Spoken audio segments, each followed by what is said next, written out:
Online medical and nursing education ചാനലിലേക്ക് എല്ലാവർക്കും സ്വാഗതം. നഴ്സിംഗ് എഡ്യൂക്കേഷൻ്റെ മൂന്നാമത്തെ ക്ലാസ് ആണ് ഈ വീഡിയോ ലെസണിലൂടെ ചെയ്യുന്നത്. 30 MCQസും അതിൻ്റെ ആൻസേഴ്സും പ്രധാനപ്പെട്ട ചില നഴ്സിംഗ് എഡ്യൂക്കേഷൻ്റെ ആസ്പെക്ട്സുമാണ് ഈ വീഡിയോ ലെസണിൽ ഇൻക്ലൂഡ് ചെയ്തിട്ടുള്ളത്. നമ്മുടെ ക്ലാസ്സിലേക്ക് പോകാം. Question number 1. Which factors help in measuring learning efficiency? Option A, accuracy. Option B, speed. Option C, retention. And option D, all the above. Correct answer to the question is option D, all the above. Accuracy, speed, retention ഈ മൂന്ന് കാര്യങ്ങളും learning efficiency measure ചെയ്യാൻ വേണ്ടിയിട്ട് കണക്കാക്കുന്ന factors ആണ്. Question number 2. Average retention rate by a student through practicing is about option A 30%, option B 75%, option C 10%, and option D 20%. Correct answer is option B 75%. Question number 3. Series of steps of learning process includes option A motive of learner, establish goals, adjustments, behavior change, and behavior stabilization. Option B motive of learner, establish goals, adjustments, behavior stabilization, behavior change. Option C establish goals, motive of learner, behavior change, adjustment, and behavior stabilization. Option D establish goals, motive of learner, behavior stabilization, behavior change, and adjustment. Correct answer is option A motive of learner, establish goals, adjustment, behavior change, and behavior stabilization. Learning പ്രോസസ്സിൽ എങ്ങനെയാണ് അതിൻ്റെ steps നടക്കുക എന്നുള്ളതാണ്. അപ്പോൾ learn ചെയ്യാനായിട്ട് ഒന്നാമത്തെ കാര്യം motive of the learner ആവശ്യമാണ്. മോട്ടീവ് ഓഫ് ദ ലേണർ വന്നു കഴിഞ്ഞാൽ എന്താണ് പഠിക്കേണ്ടത്, എങ്ങനെയാണെന്നുള്ളതിനെ കുറിച്ചൊരു ഗോൾ സെറ്റ് ചെയ്യുക. അതിനുശേഷം സീരിയസ് ആയിട്ടുള്ള അഡ്ജസ്റ്റ്മെന്റ്സ്, നമ്മുടെ ടൈം ഷെഡ്യൂൾ ആകാം, ലേണിംഗ് എക്സ്പീരിയൻസ് ആകാം, ഇങ്ങനെയുള്ള പല കാര്യങ്ങളെയും ഒരു സീക്വൻഷ്യലി അഡ്ജസ്റ്റ് ചെയ്ത് ലേണിംഗിലേക്ക് നമ്മൾ കൊണ്ടുവരുന്നു. അതുവഴി ഒരു ബിഹേവിയറൽ ചേഞ്ച് ഉണ്ടാവുന്നു. ഈ ബിഹേവിയറൽ ചേഞ്ച് കുറച്ച് നാളുകൾ കൊണ്ട് അല്ലെങ്കിൽ ആ ഒരു ഡിഫറെൻറ്റ് കൈൻഡ് ഓഫ് അല്ലെങ്കിൽ different forms of learning experience കൊണ്ട് ബിഹേവിയർ സ്റ്റെബിലൈസ് ചെയ്യപ്പെടുന്നു. അപ്പോൾ ഇങ്ങനെയാണ് ലേണിംഗ് പ്രോസസ്സ് കംപ്ലീറ്റ് ആവുക. അപ്പോൾ ഒരു ബിഹേവിയറൽ ചേഞ്ച് അല്ലെങ്കിൽ ഒരു ഡിസൈഡ് ചേഞ്ച് ആണ് ലേണിങ്ങിൻ്റെ അൾട്ടിമേറ്റ് ആയിട്ടുള്ള ഒരു ലക്ഷ്യം. ഒരു ഉദാഹരണത്തിന് ഒരു നഴ്സിംഗ് സ്കില്ല് പഠിക്കാനായിട്ട് ഒരു നഴ്സിംഗ് സ്റ്റുഡൻറ്റ് പരിശ്രമിക്കുമ്പോൾ അല്ലെങ്കിൽ ഒരു നഴ്സ് കണ്ടിന്യൂ എഡ്യൂക്കേഷൻ്റെ ഭാഗമായിട്ട് ഒരു സ്കില്ല് പഠിക്കാനായിട്ട് ഉദ്ദേശിക്കുമ്പോൾ ഒരു നഴ്സിംഗ് ആക്ഷൻ അവിടെ ലേൺ ചെയ്യുകയാണ്. അപ്പോൾ അതൊരു ഡിസൈർഡ് ഇഫക്റ്റ് ആണ്, ഒരു ബിഹേവിയറൽ എക്സ്പ്രഷൻ ആണ്. ആ ഒരു ബിഹേവിയറൽ എക്സ്പ്രഷൻ സ്റ്റെബിലൈസ് ചെയ്യപ്പെടണമെങ്കിൽ മുന്നേ പറഞ്ഞിട്ടുള്ള മോട്ടീവ് ഓഫ് ദ ലേണർ വേണം, എസ്റ്റാബ്ലിഷ് ഓഫ് ദ ഗോൾ വേണം, അതുപോലെ സീരീസ് ഓഫ് അഡ്ജസ്റ്റ്മെന്റ്സ് വേണം, ബിഹേവിയറൽ ചേഞ്ച് ഇതിൽ നിന്നും ഉണ്ടാവുകയും അത് സ്റ്റെബിലൈസ് ചെയ്യപ്പെടുകയും വേണം. അപ്പോൾ ഈ ഒരു സീക്വൻഷ്യൽ ഓർഡറിലാണ് ലേണിംഗ് പ്രോസസ്സ് നടക്കുക. Question number 4. Elements of cooperative learning includes option A face-to-face interaction and positive interdependence, option B creativity and professional development, option C continuity and transformation, and option D behavioral change and maturity. Correct answer is option A face-to-face interaction and positive interdependence. Cooperative learning എന്ന് പറയുമ്പോൾ group ലേണിങ്ങിൻ്റെ ഒരു ഭാഗമാണ്. അവിടെ face to face ഇൻട്രാക്ഷനും positive ഇന്റർഡിപെൻഡൻസുമാണ് ആവശ്യം. Interdependence എന്ന് പറയുമ്പോൾ പരസ്പരമുള്ള ആശ്രയം. മറ്റൊരാളെ സഹായിക്കുന്നു പഠിക്കാൻ വേണ്ടിയിട്ട്. അറിയാവുന്ന കാര്യങ്ങൾ അങ്ങോട്ട് ഷെയർ ചെയ്ത് കൊടുക്കുന്നു, ഒരാൾക്ക് മനസ്സിലായ കാര്യം മറ്റൊരാൾക്ക് മനസ്സിലാക്കി കൊടുക്കുന്നു, തിരിച്ചു അങ്ങോട്ടും ഇങ്ങോട്ടും.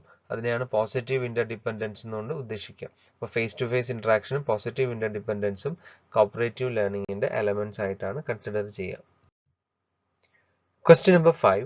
Role plays helps to assess which domain of learning? Option A cognitive, option B affective, option C psychomotor, and option D all the above. Correct answer is option B affective. ലേണിംഗിൽ 3 ഡൊമൈൻസ് ആണുള്ളത്. ഒന്ന് cognitive, that means തോട്ടുമായി relate ചെയ്തിട്ടുള്ളതാണ്. Knowledge, ഇതെല്ലാം കോഗ്നിറ്റീവിലാണ് വരിക. Then affective means feelings and emotion relate ചെയ്തിട്ടുള്ളതാണ്. Then third is psychomotor എന്ന് പറയുന്നത് സ്കില്ലാണ്. അപ്പോൾ thoughts, feelings and action. Knowledge, skill and attitude. Affective ഡൊമൈനിലെ ആറ്റിറ്റ്യൂഡ് ഇങ്ങനെ തുടങ്ങിയിട്ടുള്ള കാര്യങ്ങളെല്ലാം അഫക്റ്റീവ് ഡൊമൈനിൽ ഇൻക്ലൂഡ് ചെയ്യപ്പെടുന്നു. അപ്പോൾ ഈ 3 ഡൊമൈനുകളിൽ റോൾ പ്ലേ എന്ന് പറയുമ്പോൾ റോൾ പ്ലേയിൽ ഒരു ഡ്രാമ പോലെ ആക്ട് ചെയ്യുന്നു, ഒരു എഡ്യൂക്കേറ്റീവ് സിനാറിയോ ആയിരിക്കും റോൾ പ്ലേയിൽ ചെയ്യുക. അപ്പോൾ റോൾ പ്ലേയിൽ ഇങ്ങനെ ചെയ്യുന്ന സമയത്ത് ഒരു അഫക്റ്റീവ് ഡൊമൈനാണ് അവിടെ ഇൻവോൾവ് ആയിട്ടുള്ളത്. അതിനെ ലക്ഷ്യം വെച്ചിട്ടാണ് ആ ഒരു റോൾ പ്ലേ സെറ്റ് ചെയ്യുക. അപ്പോൾ കൂടുതലും ആളുകളിൽ അണ്ടർസ്റ്റാൻഡിങ്, അതുപോലെ ഒരു പോസിറ്റീവ് ആറ്റിറ്റ്യൂഡ് ആ ഒരു ലേണിംഗ് ബിഹേവിയറുമായിട്ടോ അല്ലെങ്കിൽ ആ ഒരു സിനേറിയോമായിട്ടോ ഒരു സിറ്റുവേഷൻ ആയിട്ടോ ഉള്ളത് ജനറേറ്റ് ചെയ്യാനായിട്ട് സഹായകമാകുന്നു. Question number 6. Which domain of learning is evaluated by formal written examination? Option A, affective. Option B, psychomotor. Option C, cognitive. And option D, all the above. Correct answer is option C, cognitive. Formal written examinations. Usually നമ്മൾ nursing ഒക്കെ പഠിക്കുമ്പോൾ നമ്മൾ എഴുതുന്ന എക്സാമിനേഷൻസിലൊക്കെ മിക്കതും written examinations ആണ്. അപ്പോൾ formal written എക്സാമിനേഷൻസിൽ cognitive aspect of domain ആണ് കൂടുതലും ഇവാലുവേറ്റ് ചെയ്യപ്പെടുക. അതുകൊണ്ടാണ് നമുക്ക് പ്രാക്ടിക്കൽ എക്സാമിനേഷൻ ചില സബ്ജക്റ്റുകൾക്കൊക്കെ വെച്ചിട്ടുള്ളത്. അപ്പോൾ ആ ഒരു കോഗ്നിറ്റീവ് ആൻഡ് അഫക്റ്റീവ് ആസ്പെക്ട്സ് കൂടുതലും ഫോർമൽ ലെറ്ററിൽ ഇൻക്ലൂഡ് ചെയ്യുന്നു. അതിൽ ഏറ്റവും കൂടുതൽ കോഗ്നിറ്റീവ് ആണ്. കോഗ്നിറ്റീവിന്റെ അതായത് നോളേജ് ബേസ്ഡ് ആണ്. അതിന്റെ തന്നെ പല ഭാവങ്ങൾ നമ്മളവിടെ അസസ്മെന്റിൽ കൊണ്ടുവരുന്നുണ്ട്. അപ്പോൾ മെയിനായിട്ട് ഓർത്ത് വെക്കേണ്ടത് formal written examinations are evaluating the cognitive domain of learning. എന്നാൽ പ്രാക്ടിക്കൽ എക്സാമിനേഷൻസ് സൈക്കോമോട്ടോർ ആസ്പെക്റ്റ് ആണ് കൂടുതലും നോക്കുക. Question number 7. Doing head-to-toe examination in an OPD is an example of which domain of learning? Option A, affective. Option B, psychomotor. Option C, cognitive. And option D, all the above. Correct answer is option B, psychomotor domain. Head-to-toe examination എന്ന് പറയുന്നത് general physical examination ആണ്. General physical examination എന്ന് പറയുന്നത് ഒരു procedure ആണ്. അപ്പോൾ ഈ ഒരു പ്രൊസീജിയറിനെ ഇവാലുവേറ്റ് ചെയ്യുന്നത് അതൊരു സ്കിൽ അസസ്മെന്റ് ആണ്. അതുകൊണ്ട് ആ സ്കിൽ അസസ്മെന്റ് സൈക്കോമോട്ടോർ ആസ്പെക്റ്റിലാണ് വരിക. Therefore, correct answer is option B, psychomotor. Question number 8. The international poles of teaching process includes option A, teacher, pupil, and motivational environment. Option B, information, knowledge, and skills. Option C, teacher, pupil, and subject matter. And option D, teacher, pupil, and communication system. Correct answer is option C, teacher, pupil, and subject matter. International poles of teaching process എന്ന് പറയുന്നത് teacher included ആണ്, pupil included ആണ്, അതുപോലെ subject മാറ്ററും ഉണ്ടാവും. But teacher സ്റ്റുഡന്റിനെയാണ് pupil കൊണ്ട് ഉദ്ദേശിക്കുക. Subject matter എന്നുള്ളത് എന്താണോ പഠിപ്പിക്കേണ്ടത് ആ കണ്ടന്റിനെയാണ് സബ്ജക്ട് മാറ്റർ കൊണ്ട് ഉദ്ദേശിക്കുക. Question number 9. Psychological principle of teaching includes option A, principle of definite aim.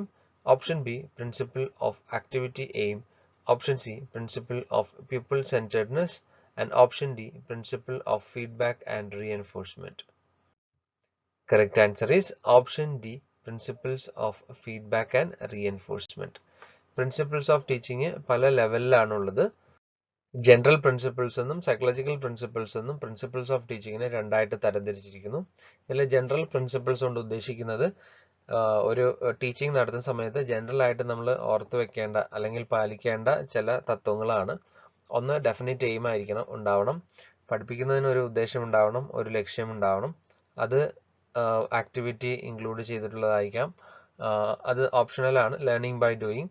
Then principles of correlation, comparison നമുക്ക് correlation കൊണ്ടുവരാം. Then principles of planning, principles of flexibility and elasticity. Flexibility ഉണ്ടാവണം learning ലെസണിന്. അതുപോലെ principles of utilization of past experience that can be brought into the clinical side or the teaching side, so that കുട്ടികൾക്ക് കൂടുതലും അത് past എക്സ്പീരിയൻസുകൾ share ചെയ്യുമ്പം അതിനെക്കുറിച്ചുള്ള ധാരണ വളരെ നന്നായിട്ട് കിട്ടുന്നു. ദെൻ പ്രിൻസിപ്പിൾസ് ഓഫ് പീപ്പിൾ സെന്റർഡ്നെസ്, കുട്ടികളെ അടിസ്ഥാനപ്പെടുത്തിയിട്ടായിരിക്കണം നമ്മൾ ക്ലാസ്സുകൾ എടുക്കുക. ആരാണോ നമ്മുടെ ഓഡിയൻസ് ആ ഓഡിയൻസിനെ അടിസ്ഥാനപ്പെടുത്തി അവരുടെ നീഡ്, അവരുടെ ലെവൽ ഓഫ് നോളജ്, അവരുടെ ബാക്ക്ഗ്രൗണ്ട്, ഇങ്ങനെയുള്ള കാര്യങ്ങളെല്ലാം മനസ്സിലാക്കിക്കൊണ്ട് വേണം, അവരുടെ ലാംഗ്വേജ് ബാരിയേഴ്സ്, ഇങ്ങനെയുള്ള കാര്യങ്ങളെല്ലാം മനസ്സിലാക്കിക്കൊണ്ട് വേണം നമ്മൾ ഒരു ടോപ്പിക്ക് പഠിപ്പിക്കാനായിട്ട്.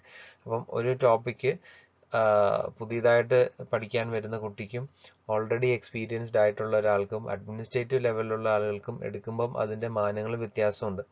ഒരു ഉദാഹരണത്തിന് കമ്മ്യൂണിക്കേഷൻ എന്ന് പറയുന്നൊരു ടോപ്പിക്ക് ഫസ്റ്റ് ഇയർ നഴ്സിംഗ് കോഴ്സിന് ഇപ്പോൾ ജോയിൻ ചെയ്യുന്ന കുട്ടിക്ക് നമ്മൾ പഠിപ്പിക്കുന്നതും ഫോർത്ത് ഇയറിൽ നമ്മൾ പഠിപ്പിക്കുന്നതും നഴ്സിംഗ് എഡ്യൂക്കേഷനിൽ പഠിപ്പിക്കുന്നതും കമ്മ്യൂണിറ്റി നഴ്സിംഗിൽ പഠിപ്പിക്കുന്നതും അതേപോലെ സ്റ്റാഫ് നഴ്സസിന് പഠിപ്പിക്കുന്നതും അഡ്മിനിസ്ട്രേറ്റീവ് ലെവലിലുള്ള ANO CNO പോലുള്ള ആളുകൾക്ക് ഈ കമ്മ്യൂണിക്കേഷനെ പഠിപ്പിക്കുന്നതിനും തമ്മിൽ വ്യത്യാസമുണ്ട്. എല്ലാം കമ്മ്യൂണിക്കേഷൻ തന്നെയാണെങ്കിലും ഓരോ ലെവലിൽ നിന്നുകൊണ്ടും ഓരോ സബ്ജക്റ്റിന്റെ ബേസിൽ നിന്നുകൊണ്ടും എങ്ങനെയാണ് കമ്മ്യൂണിക്കേഷൻ പഠിപ്പിക്കേണ്ടത് എന്നുള്ളത് അല്ലെങ്കിൽ അവരുടെ കമ്മ്യൂണിക്കേഷൻ ചെയ്യേണ്ടത് എന്നുള്ളതാണ് നമ്മൾ അവിടെ ലക്ഷ്യം വെക്കുക. അപ്പം അവിടെ പീപ്പിൾ സെന്റേഡ്നെസ്, അവിടെ ആരാണ് ഓഡിയൻസ് അവർക്ക് അടിസ്ഥാനപ്പെടുത്തിയിട്ടാണ് നമ്മൾ ക്ലാസ്സുകൾ അറേഞ്ച് ചെയ്യേണ്ടത്. അപ്പോൾ അതാണ് അവിടെ ആ ഒരു പ്രിൻസിപ്പിൾ പറയുക. അതുപോലെ next one is principle of individual difference. ഓരോ വ്യക്തിയും വ്യത്യസ്തമാണ്. അപ്പോൾ ഓരോരുത്തരുടെയും മനസ്സിലാക്കൽ ലെവലും അതുപോലെ അവരുടെ നോളേജ് ലെവലും അവരുടെ എക്സ്പീരിയൻസ് ലെവലും വ്യത്യസ്തമായതുകൊണ്ട് തന്നെ ആ ഇൻഡിവിജ്വൽ ഡിഫറൻസിനെ നമ്മൾ കൺസിഡർ ചെയ്യണം. ചില ആളുകൾ പെട്ടെന്ന് പഠിക്കും, ചില ആളുകൾ കുറച്ച് സമയമെടുത്ത് പഠിക്കും. അതെല്ലാം ഇൻഡിവിജ്വൽ ഡിഫറൻസിന്റെ ഭാഗമാണ്. അവരുടെ motivation factor again matters learning. അപ്പം ഈ കാര്യങ്ങളെല്ലാം കൺസിഡർ ചെയ്ത് വേണം നമ്മൾ പഠിക്കാനായിട്ട്. Then principles of effective strategies and instructional material.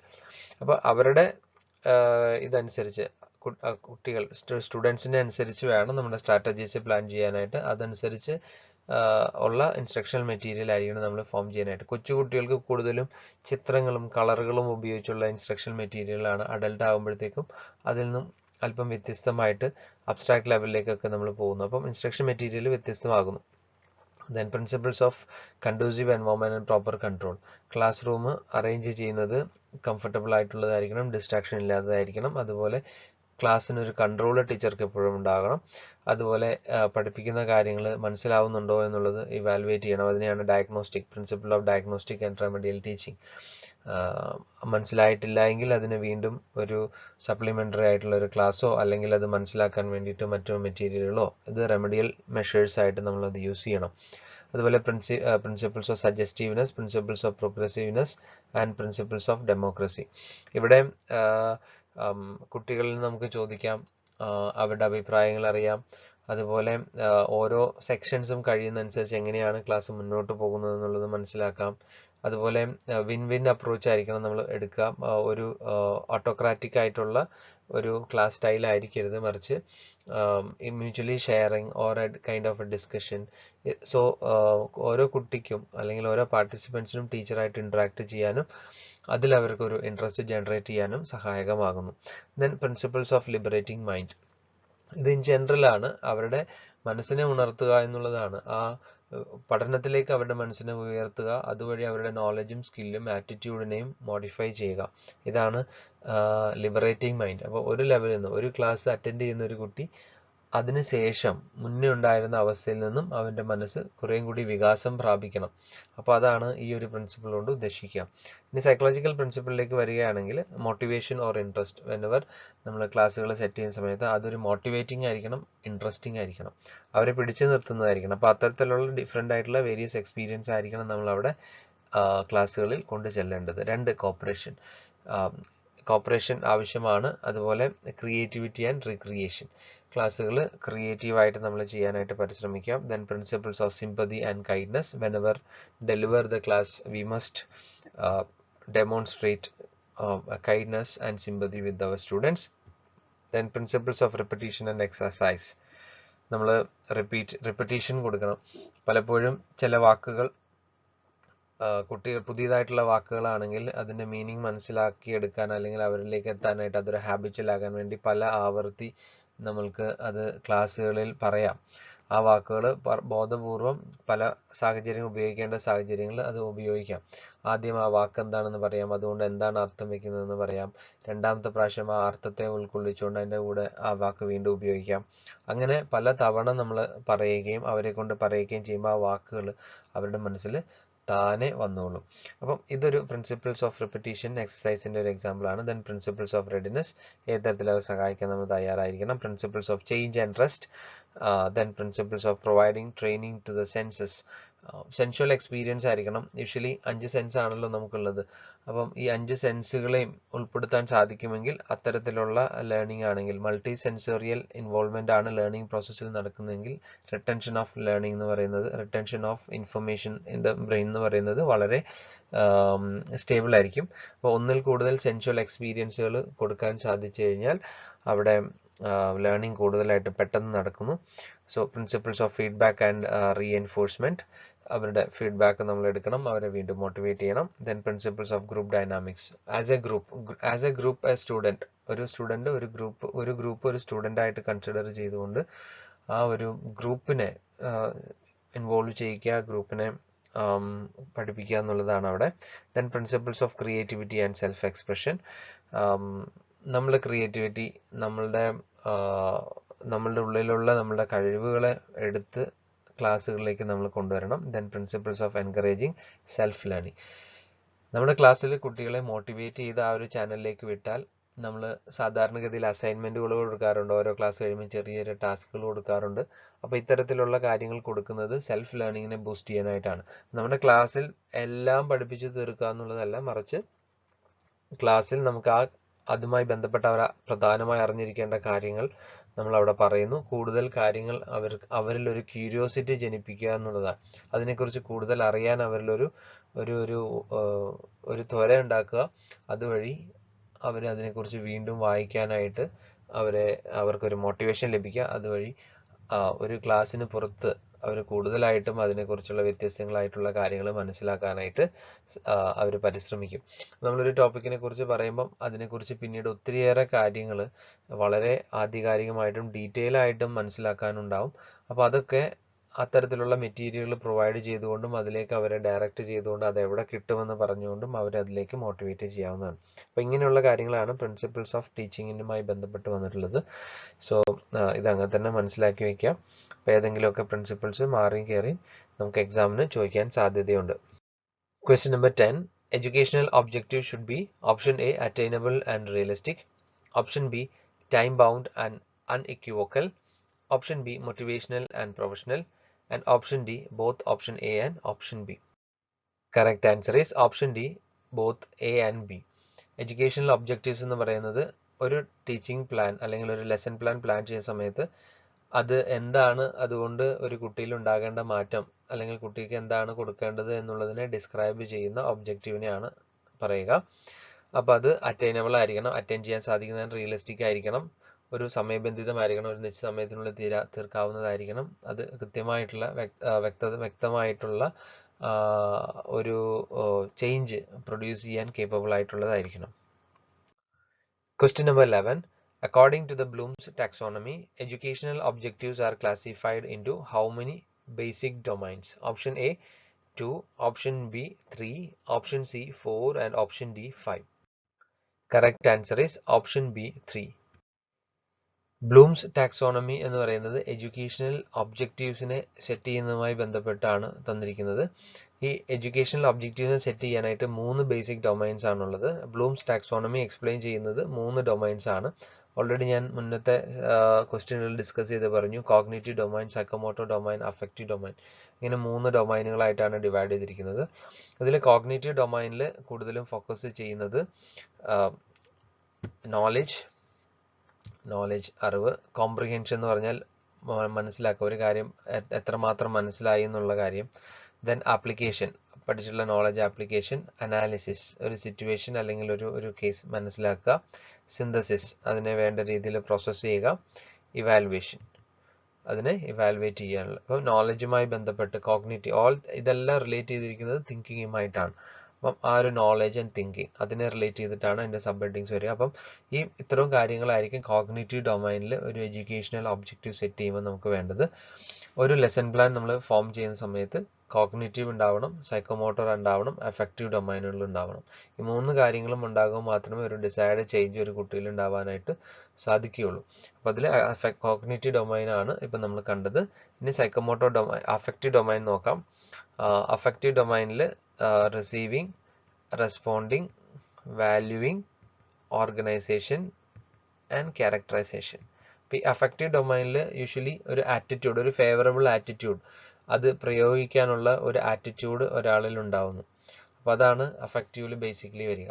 Then സൈക്കോമോട്ടോറിൽ വരിക പെർസെപ്ഷൻ, 5 സെൻസിലൂടെ perception, then set, then guided response, mechanisms, complex overt response, adaptation and organisation. അപ്പോൾ ഇത്തരം കാര്യങ്ങളാണ് നിങ്ങൾ ഓർത്ത് വെക്കേണ്ടത്. സൈക്കോമോട്ടോർ ഡൊമൈൻ എന്ന് ഉദ്ദേശിക്കുന്നത് പ്രാക്ടീസ് സ്കിൽസ് ആണ്. നമ്മൾ ഓരോ പ്രൊസീജിയറുകളും ഇങ്ങനെയുള്ള കാര്യങ്ങളെല്ലാം വരുന്നത് സൈക്കോമോട്ടോർ ഡൊമൈൻ ആണ്. Psychomotor domain usually practical examinations, ഒരു ഡെമോൺസ്ട്രേഷൻ, ഇങ്ങനെ തുടങ്ങിയിട്ടുള്ള കാര്യങ്ങളെല്ലാം സൈക്കോമോട്ടോർ ഡൊമൈൻ്റെ ഉള്ളിലാണ് വരിക. അപ്പോൾ ഇതിൽ 5 സെൻസ് ഓർഗൻസിൻ്റെ ഇൻവോൾവ്മെൻറ്റോട് കൂടിയിട്ടുള്ള കാര്യങ്ങളാണ് അവിടെ നടക്കുക.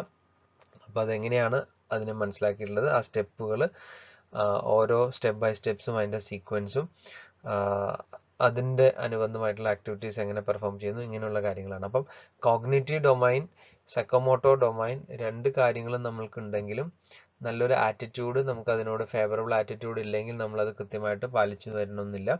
അപ്പോൾ ആ ഒരു 3 ഡൊമൈനുകളും കൂടി ചേർന്ന് വരുമ്പോഴാണ് ഒരു കറക്റ്റ് ആയിട്ടുള്ള ഒരു റെസ്പോൺസ് ഒരാളിൽ നിന്ന് ഉണ്ടാവുന്നത്, അല്ലെങ്കിൽ ഒരു ഡിസൈഡ് ആയിട്ടുള്ള ഒരു ചേഞ്ച് ഒരാളിൽ ഉണ്ടാവുന്നത്. അതുകൊണ്ട് എഡ്യൂക്കേഷണൽ ഒബ്ജക്റ്റീവ്സ് സെറ്റ് ചെയ്യുന്ന സമയത്ത് ഈ 3 ഡൊമൈനുകളും ഇൻക്ലൂഡ് ചെയ്തുകൊണ്ട് വേണം എഡ്യൂക്കേഷണൽ ഒബ്ജക്റ്റീവ്സ് സെറ്റ് ചെയ്യാനും ലെസൺ പ്ലാൻ ചെയ്യാനായിട്ടും.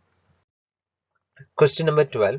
Characteristics of good lesson plan are: option A, it should be clearly written; option B, simple and comprehensive; option C, rigid; and option D, both option A and option B. Correct answer is option D, both option A and option B. ഒരു good lesson പ്ലാന്റെ characteristics എന്തൊക്കെയാണെന്ന് ചോദിച്ചാൽ അത് വളരെ കൃത്യമായിട്ടും clear ആയിട്ടും എഴുതിയിട്ടുള്ളതായിരിക്കണം, simple ആയിരിക്കണം, comprehensive ആയിരിക്കണം. Comprehensive എന്ന് പറഞ്ഞാൽ അത് മൊത്തത്തിൽ എല്ലാ കാര്യങ്ങളെക്കുറിച്ചും വ്യക്തമായിട്ട് ഒരു ഓവർവ്യൂ തരുന്നതായിരിക്കണം. എന്നാൽ അത് വളരെ കൺസൈസും സിമ്പിളും ആയിരിക്കണം. Question number 13. Instructional objectives are also known as: option A, behavioral objectives; option B, departmental objectives; option C, institutional objective; and option D, general objective. Correct answer is option A, behavioral objective. Instructional objectives are also called as, or also known as, behavioral objective. Question number 14. The 6 main categories of cognitive domain of learning are: option A, knowledge, comprehension, motivation, attitude, coordination, motivation and analysis; option B, knowledge, comprehension, perception, mechanism, synthesis and evaluation; option C, knowledge, comprehension, application, analysis, synthesis and evaluation; and option D, none of this. Correct answer is option C, knowledge, comprehension, application, analysis, synthesis and evaluation. Cognitive ഡൊമൈൻ്റെ main 6 categories എന്ന് പറയുന്നത് knowledge, comprehension, its application, analysis, synthesis and evaluation. Bloom's taxonomy നമ്മൾ പഠിച്ചപ്പോൾ ആ ഒരു tabular കോളത്തിൽ നമ്മളത് കണ്ടതാണ്. Question number 15. Explaining the role of genetic factors in colorectal cancer is an example of which domain of learning? Option A, cognitive; option B, affective; option C, psychomotor; and option D, all the above. Correct answer is option A, cognitive. Colorectal ക്യാൻസറിൻ്റെ genetic ഫാക്ടേഴ്സിനെ കുറിച്ച്, അതിൻ്റെ റോളിനെ കുറിച്ച് explain ചെയ്യുന്നത് ഏത് domain of ലേണിങ്ങിനെ relate ചെയ്തിട്ടാണ് ഉള്ളത് എന്നാണ് ചോദ്യം. കോഗ്നിറ്റീവ് ഡൊമൈൻ ആണ്. ഇവിടെ ഇൻഫർമേഷൻ ഗിവിംഗ് ആണ്, നോളജ് ആണ് അവിടെ അഡ്മിനിസ്ട്രേറ്റ് ചെയ്യപ്പെടുക. അതുകൊണ്ടാണത് കോഗ്നിറ്റീവ് ഡൊമൈൻ ആവുക. Question number 16. An important aim of a lecturer method of teaching should be to: option A, make students memorize; option B, tell and explain; option C, use audiovisual aids; and option D, stimulate thinking. Correct answer is option D, stimulate thinking. Lecturer മെത്തേഡിന്റെ important ആയിട്ടുള്ള aim എന്താണ് എന്നാണ് ഇവിടെ ചോദിച്ചിരിക്കുന്നത്. ഒരു ടോപ്പിക്കിനെ ബന്ധപ്പെടുത്തി അതിനെക്കുറിച്ച് ഒരു ഓവർവ്യൂ കൊടുക്കുക, അതുപോലെ അതിനെ ബന്ധപ്പെട്ടുള്ള കൂടുതലായിട്ടുള്ള പഠനത്തിലേക്ക് അവരെ നയിക്കുക അല്ലെങ്കിൽ അവരെ സ്റ്റിമുലേറ്റ് ചെയ്യുക എന്നുള്ളതാണ്. അതുകൊണ്ടാണ് ആ ഓപ്ഷൻ കറക്റ്റ് റെസ്പോൺസ് ആയിട്ട് വന്നിട്ടുള്ളത്. അപ്പോൾ ആ ഒരു ടോപ്പിക്കുമായി റിലേറ്റ് ചെയ്ത് കൂടുതൽ ആശയങ്ങളിലേക്കും കൂടുതൽ ഇൻഫർമേഷൻസിലേക്കും പോകാനായിട്ട് അവരെ മോട്ടിവേറ്റ് ചെയ്യുക, അവരുടെ തിങ്കിങ്ങിനെ മോട്ടിവേറ്റ് ചെയ്യുക അല്ലെങ്കിൽ സ്റ്റിമുലേറ്റ് ചെയ്യുക എന്നുള്ളതാണ് അതിൻ്റെ aim. Question number 17. Demonstration method strives to achieve the following types of objective: option A, cognitive; option B, affective; option C, psychomotor; and option D, observation. Correct answer is option C, psychomotor. Demonstration as a learning method, അത് ഏത് ഒബ്ജക്റ്റീവിനെ meet ചെയ്യാനാണ് അല്ലെങ്കിൽ ഉദ്ദേശിക്കുന്നതെന്നാണ് ചോദ്യം. Psychomotor domain ആണ്. കാരണം demonstration എന്ന് പറയുന്ന ഒരു പ്രൊസീജിയർ ആയിരിക്കും. ആ ഒരു പ്രൊസീജിയർ സ്കിൽ ആസ്പെക്റ്റിലാണ് വരിക. സ്കിൽ ആസ്പെക്ട് സൈക്കോമോട്ടോ ഡൊമൈനിലാണ് വരിക. Question number 18. The nurse educator is interested to teach neonatal assessment to nursing students. The best suitable method would be dash. Option A, lecturer. Option B, demonstration. Option C, project. And option D, bedside clinic. Correct answer is option B, demonstration. ഇവിടെ neonatal assessment nursing സ്റ്റുഡൻസിന് പഠിപ്പിച്ചു കൊടുക്കാനായിട്ട് nursing educator തീരുമാനിക്കുന്നു. അപ്പോൾ അത് എങ്ങനെയായിരിക്കണം പഠിപ്പിക്കുക? ഡെമോൺസ്ട്രേഷനിലൂടെ ആയിരിക്കണം പഠിപ്പിക്കേണ്ടത്. Question number 19. The essential principle behind effective group discussion is dash. Option A, formulation of educational objectives. Option B, timely preparation and execution. Option C, well-defined responsibility of each group member. And option D, record of proceedings of discussion. Correct answer is option C, well-defined responsibility of each group member. Group discussion de essential principle എന്താണെന്നുള്ളതാണ്. Effective ആയിട്ടുള്ള group discussion നടക്കണമെങ്കിൽ അവിടെ ഓരോ group മെമ്പറിനും വ്യക്തമായിട്ടുള്ള responsibilities define ചെയ്തിട്ടുണ്ടാവണം. ആ ഒരു specific ആയിട്ടുള്ള ആ ഒരു ഒബ്ജക്റ്റീവ്സ് അല്ലെങ്കിൽ ആ ഒരു റെസ്പോൺസിബിലിറ്റിയുടെ പിന്നിലായിരിക്കും ആ എൻറ്റയർ ഗ്രൂപ്പിന്റെ ആക്ടിവിറ്റിനെ കൂട്ടിയിണക്കുക. Question number 20. Group discussion techniques are best suitable for achievement of dash. Option A, complex learning outcomes. Option B, defined discussions. Option C, conflicting viewpoints. Option D, independent learning. Correct answer is option A, complex learning outcome. Group discussion techniques ഏറ്റവും suitable ആയിട്ടുള്ളത് complex learning outcomes ഉള്ള situationsലാണ്. Question number 21. The topic for panel discussion should be dash. Option A, current. Option B, debatable. Option C, interesting. And option D, all of this. Correct answer is option D, all of this. Panel discussion നമ്മൾ സാധാരണ കാണാറുള്ളതാണ്. Panel ചർച്ചകളെല്ലാം ഈ panel ചർച്ചകളിലുള്ള topics എങ്ങനെയുള്ളതായിരിക്കണം എന്നാണ് ഇവിടെ ചോദിച്ചിരിക്കുന്നത്. അത് സമകാലികമായിട്ടുള്ളതായിരിക്കണം, debatable ആയിരിക്കണം. Debatable എന്ന് പറഞ്ഞാൽ ചർച്ച ചെയ്യപ്പെടേണ്ടതായിരിക്കണം. അതുപോലെ ഇൻട്രസ്റ്റിംഗ് ആയിട്ടുള്ള ടോപ്പിക്കുകളും ആയിരിക്കണം. ഏറ്റവും റീസെന്റും ചർച്ച ചെയ്യപ്പെടേണ്ട പല തരത്തിലുള്ള മാനങ്ങളുള്ളതും ഇൻട്രസ്റ്റിംഗും ആയിട്ടുള്ള ടോപ്പിക്കുകളാണ് പാനൽ ഡിസ്കഷന് വേണ്ടി നമ്മൾ സെലക്ട് ചെയ്യേണ്ടത്. Question number 22. Chances of overlapping of content material are minimal in dash. Option A, panel discussion. Option B, seminar. Option C, symposium. And option D, group discussion. Correct answer is option B, seminar. താഴെ കൊടുത്തിരിക്കുന്ന ഓരോ മെത്തേഡുകൾ teaching മെത്തേഡുകളിൽ content overlap ചെയ്യാൻ ഒരു content മറ്റൊന്നിലേക്ക് തമ്മിൽ overlap ചെയ്യാൻ informations overlap ചെയ്യാൻ സാധ്യത കുറവുള്ള ലേണിംഗ് മെത്തേഡ് ഏതാണ് എന്നാണ് ചോദിച്ചിരിക്കുന്നത്. ഓപ്ഷൻ ബി സെമിനാർ ആണ് കറക്റ്റ് ആയിട്ടുള്ള ഉത്തരം. പാനൽ ഡിസ്കഷനിൽ ഒരേ കാര്യത്തെക്കുറിച്ച് വിവിധ ഭാഗങ്ങളാണ്. അപ്പം പാനലിസ്റ്റുകൾ തമ്മിൽ കണ്ടന്റ് മെറ്റീരിയൽ അങ്ങോട്ടും ഇങ്ങോട്ടും എക്സ്പ്ലനേഷനിൽ ഷെയർ ചെയ്യപ്പെട്ടേക്കാം. സിമ്പോസിസിലും അങ്ങനെ തന്നെ, ഗ്രൂപ്പ് ഡിസ്കഷനിലും അങ്ങനെ തന്നെ. പക്ഷേ സെമിനാർ എന്ന് പറയുമ്പോൾ ഒരു സീക്വൻഷ്യൽ ആയിട്ടാണ് അതിൻ്റെ എക്സ്പ്ലനേഷൻ പോവുക. നമ്മൾ സെമിനാർ അറ്റൻഡ് ചെയ്തിട്ടുണ്ടാവും, നിങ്ങൾക്ക് അതിൻ്റെ എക്സ്പീരിയൻസും ഉണ്ടാവും. അപ്പോൾ അവിടെ സെമിനാറിൽ ഓരോ കണ്ടന്റ് അടുത്ത കണ്ടന്റ് അങ്ങനെ ഓരോ സ്പീക്കറായിട്ട് അത് 1 by 1 ആയിട്ട് ഓർഗനൈസ് ചെയ്തിട്ട് പലപ്പോഴും അതിൻ്റെ എൻഡ് പാർട്ടിൽ മിക്കവാറും ഒരു സൈക്കോ മോട്ടോ ഡൊമൈനോ അല്ലെങ്കിൽ സ്കിൽ ആൻഡ് ആറ്റിറ്റ്യൂഡിന് റിലേറ്റ് ചെയ്തിട്ടുള്ള എന്തെങ്കിലും ആക്ടിവിറ്റിയോ അങ്ങനെ എന്തെങ്കിലും കാര്യങ്ങളും കൂടി ഓർഗനൈസ് ചെയ്തിട്ടാണ് പോവുക. അതുകൊണ്ട് തന്നെ കണ്ടന്റ് മെറ്റീരിയൽ ഓവർലാപ്പ് ചെയ്യുന്നില്ല, ഒന്നൊന്നിനോട് ബന്ധപ്പെട്ട് താഴേക്കാണ് അത് വരിക. Correct answer to the question is option B seminar. Question number 23. The teaching technique that has the ability to connect with the audience at an emotional level is dash. Option A, demonstration. Option B, seminar. Option C, panel discussion. And option D, role play. Correct answer is option D, role play. Emotional ലെവലിൽ ഓഡിയൻസിനെ influence ചെയ്യാൻ, ഓഡിയൻസിനെ connect ചെയ്യാൻ ability ഉള്ള teaching method ഏതാണെന്നാണ് ചോദിച്ചിരിക്കുന്നത്. Role play ആണ് emotional ലെവലിൽ ആളുകളെ കയ്യിലെടുക്കാനായിട്ട് അല്ലെങ്കിൽ ഒരു ടീച്ചിങ് ടെക്നിക്കായിട്ട് നമുക്ക് യൂസ് ചെയ്യാവുന്ന technique. Question number 24. The skills of problem solving, analyzing, synthesizing are best developed by option A, demonstration method. Option B, lecturer method. Option C, role play method. And option D, project method. Correct answer is option D, project method. Problem solving analysing synthesising സ്കിൽസിനെ develop ചെയ്യുന്ന learning method എന്ന് പറയുന്നത് project മെത്തേഡാണ്. അപ്പോൾ ഈ ഒരു പ്രൊജക്റ്റിൽ എന്താണ് ചെയ്യുക, ഒരു പ്രോബ്ലം ഐഡന്റിഫൈ ചെയ്യുന്നു, ആ ഒരു പ്രോബ്ലം അല്ലെങ്കിൽ ഒരു ടാസ്ക് ഐഡന്റിഫൈ ചെയ്യുന്നു, അതിനെ റിസോൾവ് ചെയ്യുന്നു, അല്ലെങ്കിൽ അതിൻ്റെ ഒരു റെസൊല്യൂഷനിലേക്ക് മൂവ് ചെയ്യുന്നു. അപ്പോൾ അതിന് വേണ്ടിയിട്ടുള്ള കാര്യങ്ങളാണ് പ്രൊജക്റ്റിൽ ചെയ്യുക. ഡെമോൺസ്ട്രേഷനിൽ സൈക്കോമോട്ടർ ആണ്, ലെക്ചറിൽ കോഗ്നേറ്റീവ് ആണ്, റോൾ പ്ലേയിൽ അഫക്റ്റീവ് ഡൊമൈൻ ആണ്. പക്ഷേ നമ്മൾ കൂടുതലും ഇത്തരത്തിലുള്ള പ്രോബ്ലം സോൾവിങ് അപ്രോച്ചും അങ്ങനത്തെ തരത്തിലുള്ള സ്കിൽസിനെ പഠിക്കാനായിട്ട് കൊടുക്കുക പ്രൊജക്ട് മെത്തേഡ് എന്നുള്ള ടീച്ചിങ് മെത്തേഡാണ്. Question number 25. Field trip can be made different from a usual picnic by option A, proper planning and arrangement. Option B, assigning definite responsibility to the group members. Option C, seeking prior permission. Option D, defined educational objectives.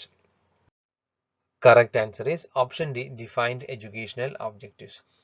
Field trip പിക്നിക്കിൽ നിന്നും വ്യത്യസ്തമാകുന്നത് എങ്ങനെയെന്നുള്ളതാണ്. Field trip എന്ന് പറയുന്നത് ഒരു educational ട്രിപ്പാണ്. ഒരു educational ഒബ്ജക്റ്റീവോട് കൂടിയിട്ടാണ് നമ്മൾ ആ ഒരു ട്രിപ്പ് പോവുക. അപ്പോൾ പിക്നിക്കിൽ നിന്ന് വ്യത്യസ്തമാകാൻ കാരണം പിക്നിക്കിന് എൻ്റർടൈൻമെൻ്റ് ആണ് നമ്മുടെ ലക്ഷ്യം.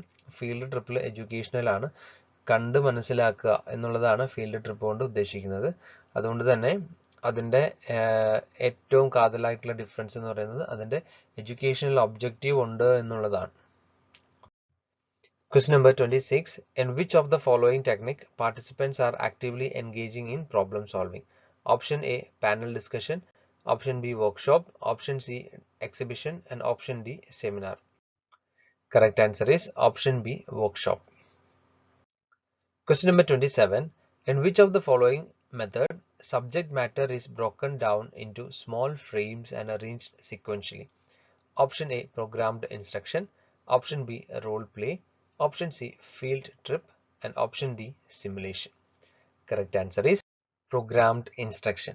Programmed instruction എന്ന് പറയുന്നത് ഒരു സബ്ജക്റ്റ് മാറ്റർ അല്ലെങ്കിൽ ഒരു ലെസണിനെ പല കഷ്ണങ്ങളാക്കി അതിനൊരു സീക്വൻഷ്യൽ ആയിട്ടുള്ള ഒരു ഓർഡറിൽ അറേഞ്ച് ചെയ്ത് ഒരു സ്റ്റുഡൻറ്റിന് മുന്നിൽ എത്തിക്കുന്നതാണ്. ഒരു ഉദാഹരണം പറയുകയാണെങ്കിൽ ഒരു കോഴ്സ് നമുക്ക് എടുക്കാം. ഒരു ചൈൽഡ് ഹെൽത്ത് നഴ്സിംഗ് എന്ന് പറഞ്ഞൊരു കോഴ്സ്. അപ്പോൾ അതിനൊരു ഇൻട്രൊഡക്ഷൻ ഉണ്ടാവും, അതിനെക്കുറിച്ച് ഏറ്റവും ആദ്യം അറിയേണ്ടതുണ്ടാവും. പിന്നെ ഡിസീസ് കണ്ടീഷനെ കുറിച്ച് അറിയേണ്ടതുണ്ടാവും. അതിനുശേഷം നമുക്ക് ഡിസീസ് കണ്ടീഷൻ മാനേജ്മെന്റ് എല്ലാം നമ്മൾ പഠിച്ചതിന് ശേഷം practical application, especially like licence, അതുപോലെ മറ്റ് ലീഗൽ ഇഷ്യൂസ്, ലീഗൽ റിലേറ്റഡ് കാര്യങ്ങളൊക്കെ പഠിക്കേണ്ടതുണ്ടാവും.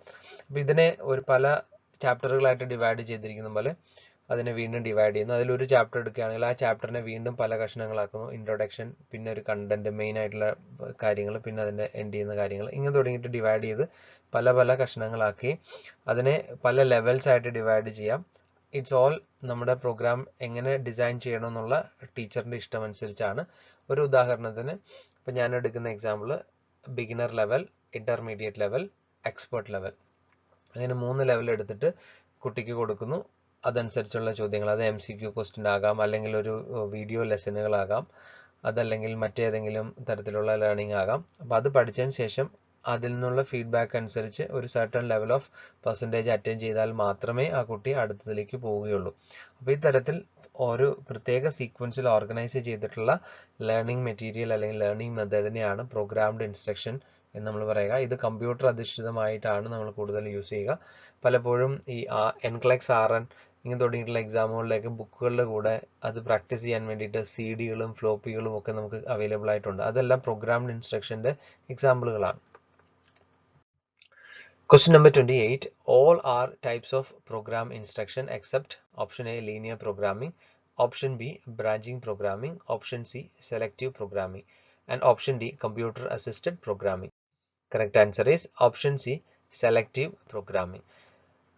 മുന്നേ പറഞ്ഞ ചോദ്യത്തിൻ്റെ ഉത്തരത്തിൽ ഞാൻ പറഞ്ഞു പ്രോഗ്രാംഡ് ഇൻസ്ട്രക്ഷൻ എന്ന് പറയുന്നത് പല തരത്തിലുണ്ട്, പല സീക്വൻസിലാണുള്ളത്. അത് സിമ്പിൾ ടു കോംപ്ലക്സ് ലെവലിലേക്ക് നമുക്കത് ഓർഗനൈസ് ചെയ്യാം. ഇപ്പോൾ നമുക്കറിയാം ആർട്ടിഫിഷ്യൽ ഇൻ്റലിജൻസിൻ്റെ കാലമൊക്കെയാണ്. അപ്പോൾ ആർട്ടിഫിഷ്യൽ ഇൻ്റലിജൻസ് വരെ ഇത്തരത്തിലുള്ള പ്രോഗ്രാം ഇൻസ്ട്രക്ഷൻസിൽ നവഡേയ്സ് യൂസ് ചെയ്യപ്പെടുന്നുണ്ട്.